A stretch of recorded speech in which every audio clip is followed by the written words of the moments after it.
Olá pessoal, meu nome é Wilson. Hoje nós vamos falar um pouquinho sobre análise de solo, né? Vamos debater aí o que é uma análise de solo propriamente dita, por que devemos fazer ela, né? Quais são qual é a importância da análise de solo dentro dos sistemas produtivos, que focando principalmente nas pastagens, as ferramentas que a gente pode utilizar para coletar essas amostras, como fazer essa amostragem de uma maneira correta, qual a frequência e quando eu devo fazer a análise de solo dos meus pastos e as profundidades de amostragem que a gente pode realizar. Beleza? Bom, então de início, o que seria a análise de solo em si? Né? A análise de solo nada mais é que a determinação dos nutrientes disponíveis no solo e a sua quantidade.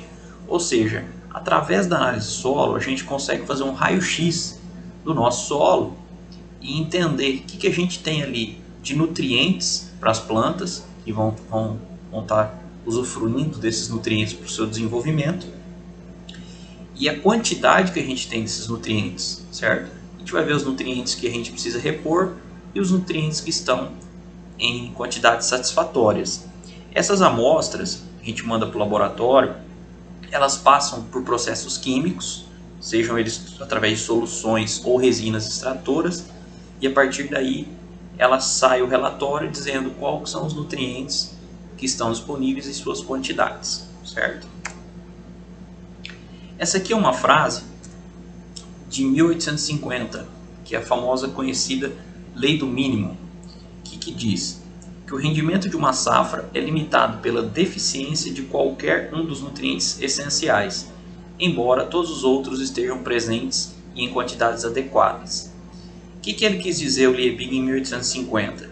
Que apesar de você ter todos os nutrientes corrigidos, o que tiver deficitário vai ser o limitante da sua produção. No caso desse barril aqui, a gente tem o magnésio sendo um nutriente deficiente, ou seja, a gente pode ter todos os outros em condições boas, mas ele vai ser o limitante. Então, se a gente corrigir o magnésio para uma condição satisfatória, a gente vai ter um aumento de produtividade, porque todos os elementos precisam estar em equilíbrio. E quais seriam esses elementos nutrientes essenciais? A gente subdivide eles em macronutrientes, que são os que são requeridos por maior quantidade pelas plantas, seriam o nitrogênio, o fósforo, o potássio, o cálcio, o magnésio e o enxofre, e os micronutrientes, que são nutrientes que são requeridos em menor quantidade pelas plantas. Seria o boro, cloro, o cobre, o ferro, o molibdênio, o manganês, o níquel e o zinco. E por que a gente deve fazer análise de solo? Qual que é a importância, né, para a gente trabalhar? Compensa ou não compensa fazer análise? Né? Com a análise de solo, a gente consegue fazer a recomendação mais assertiva. Então, às vezes, a gente, ao comprar adubos formulados, a gente vai estar trabalhando com fórmulas prontas que podem estar em desacordo com o que a gente precisa repor no solo. Então, muitas vezes, a gente vai estar gastando um dinheiro desnecessário, vai estar investindo no nutriente que não é o que a gente precisa para aumentar a nossa produtividade. Então, a gente tem essa parte econômica, que é muito importante, a gente fazer economia de insumos, né, essa gestão de adubação, tentar fazer da forma mais assertiva possível, e a gente repondo o que é necessário, a gente consegue equilibrar os nutrientes e aumentar a nossa produtividade. Então, é muito importante a análise solo, ela que vai nortear como que vai ser feita a nossa adubação.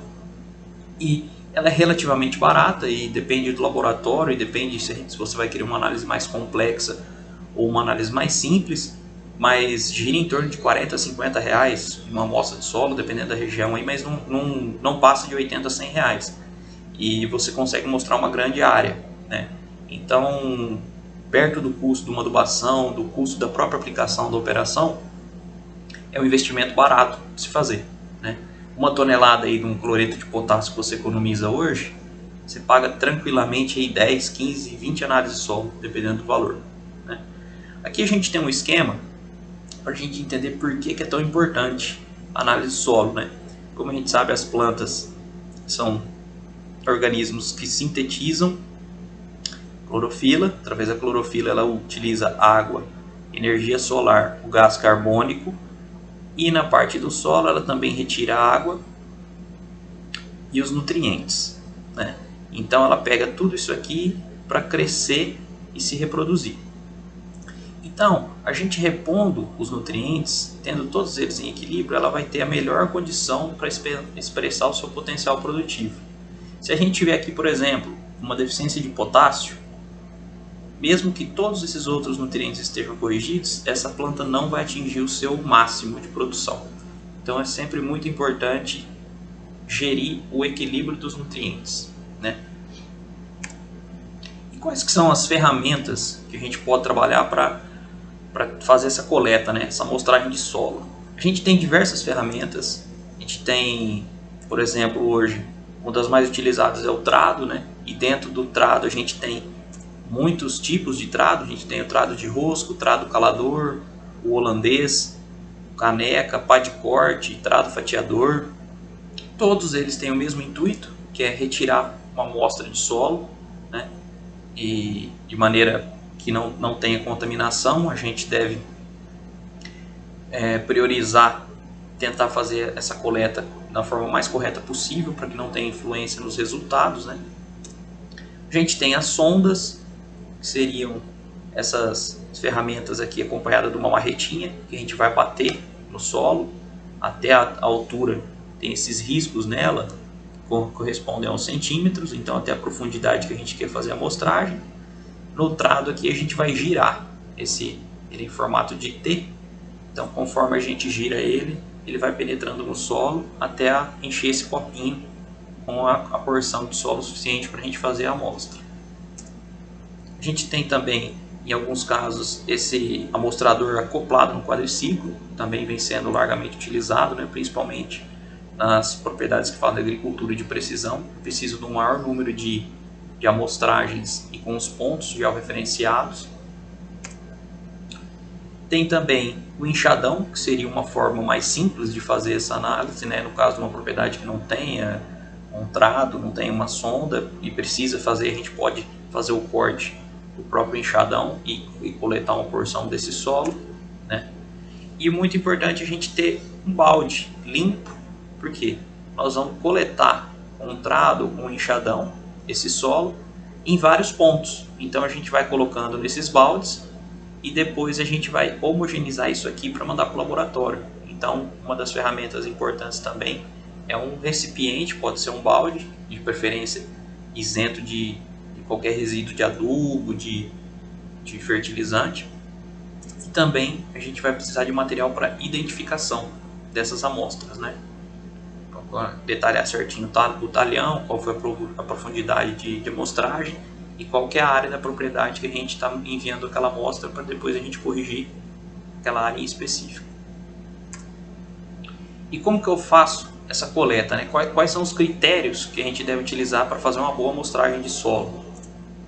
Primeiramente, a gente tem que definir áreas uniformes, ou seja, dentro da propriedade a gente vai ter talhões com históricos diferentes de adubação, cor de solo diferente, textura, até mesmo vegetações. A gente vai ter uma área de pastagem, uma área de lavoura.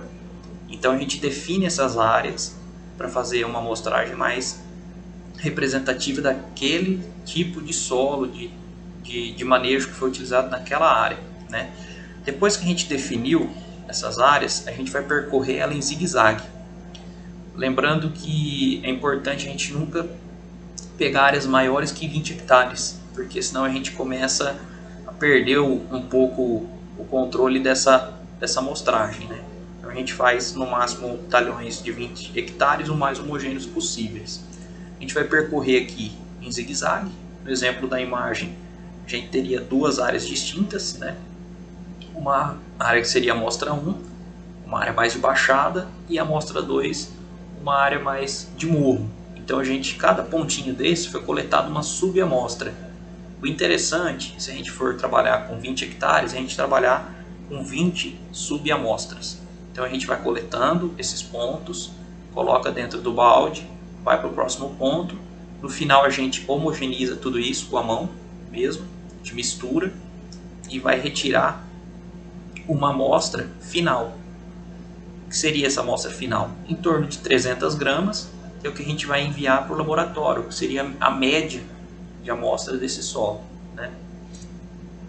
A gente tem que tomar muito cuidado ao retirar as amostras para tentar evitar pegar pontos próximo a formigueiros, próximo a galpões, né? Aqui no caso do desenho a gente tem uma casa até tá circulada para a gente não pegar a amostra ali perto, estradas, cupinzeiros, a própria fezes do animal, porque tudo isso pode impactar diretamente no resultado, né? A gente pode estar mascarando o resultado e com isso a gente não vai conseguir, a gente vai ter um resultado que não é real, então a gente vai fazer uma recomendação errônea.